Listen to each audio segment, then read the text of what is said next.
अस्सलाम वालेकुम dear students. आज हम करेंगे क्लास 9 की फ़िज़िक्स का चैप्टर नंबर 2 की सेकंड इक्वेशन ऑफ मोशन। जैसे कि मैंने आपको प्रीवियस वीडियो में भी बताया था कि ये तीनों इक्वेशंस इम्पॉर्टेंट है। इन तीनों में से कोई एक इक्वेशन तो लाजमी लगती है, but second equation of motion is most important. ठीक है, अब मैंने यहाँ पे सेम इस इक्वेशन में भी डायग्राम शो की है। तो पिछले हमने फर्स्ट इक्वेशन में क्या फाइंड आउट किया था, हमने यहाँ उसमें ए और बी का स्लोप फाइंड आउट किया था। अब सेकंड इक्वेशन ऑफ मोशन में क्या करना है कि जब एक बॉडी एक जगह से दूसरी जगह मूव करती है तो लाजमी वो कोई ना कोई डिस्टेंस कवर करती होगी। तो सेकंड इक्वेशन ऑफ मोशन में हमने वो टोटल डिस्टेंस फाइंड आउट करना है। तो अगर हम यहाँ पर बात करें तो यहाँ पर हमें दो कंडीशंस दिख रही है, एक है ट्रायंगल फॉर्म में, दूसरी है रेक्टेंगुलर फॉर्म में। तो हम क्या करेंगे, इन दोनों का अलग अलग डिस्टेंस फाइंड आउट करेंगे। फाइंड आउट करने के बाद दोनों डिस्टेंस को क्या कर देंगे, ऐड कर देंगे, तो हमारे पास टोटल डिस्टेंस आ जाएगा।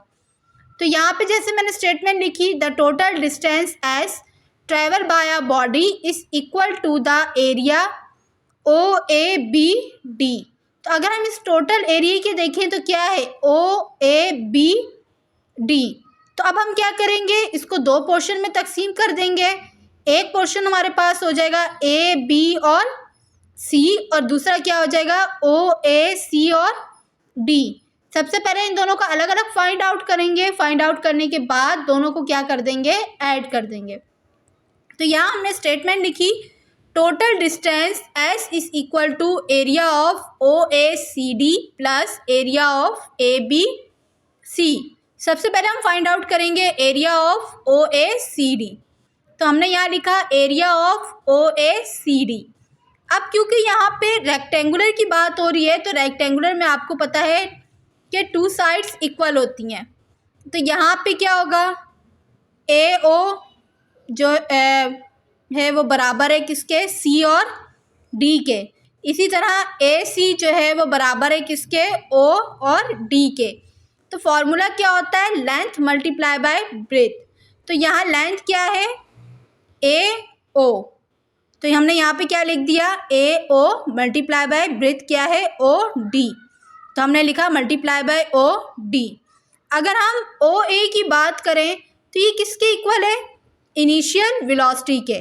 तो हमने ए ओ की जगह क्या लिख दिया, इनिशियल वेलोसिटी, और ओ डी जो है वो हमारे पास क्या है, टी के बराबर है। तो हमने ओ डी की जगह पुट कर दिया टी। तो ये तो आ गया हमारे पास area of O A C D.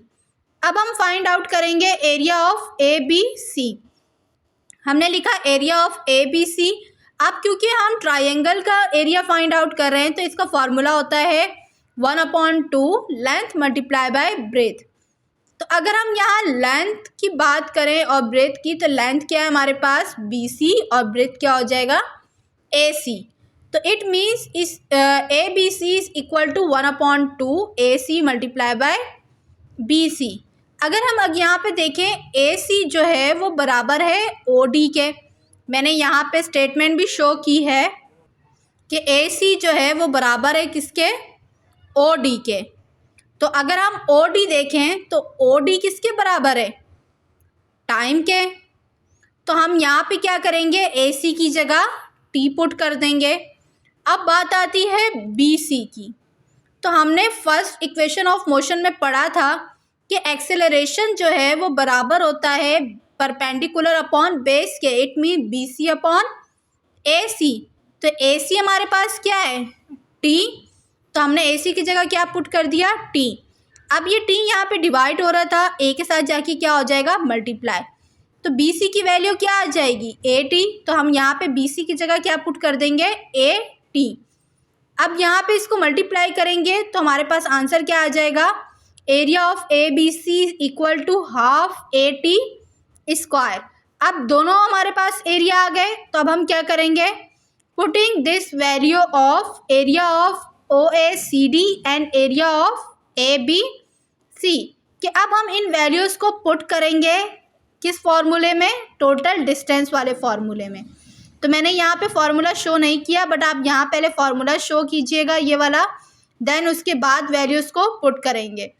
तो टोटल डिस्टेंस ऐसा आ गया is equal to area of OACD की जगह क्या वैल्यू आ जाएगी VIT plus area of ABC की जगह क्या वैल्यू आ जाएगी 1/2 AT स्क्वायर। तो ये थी हमारी second equation of motion. I hope आपको समझ में आई होगी। तो अगर समझ में आई हो तो प्लीज़ मेरी वीडियो को लाइक शेयर एंड सब्सक्राइब ज़रूर करिएगा। Thank you. अल्लाह हाफिज़।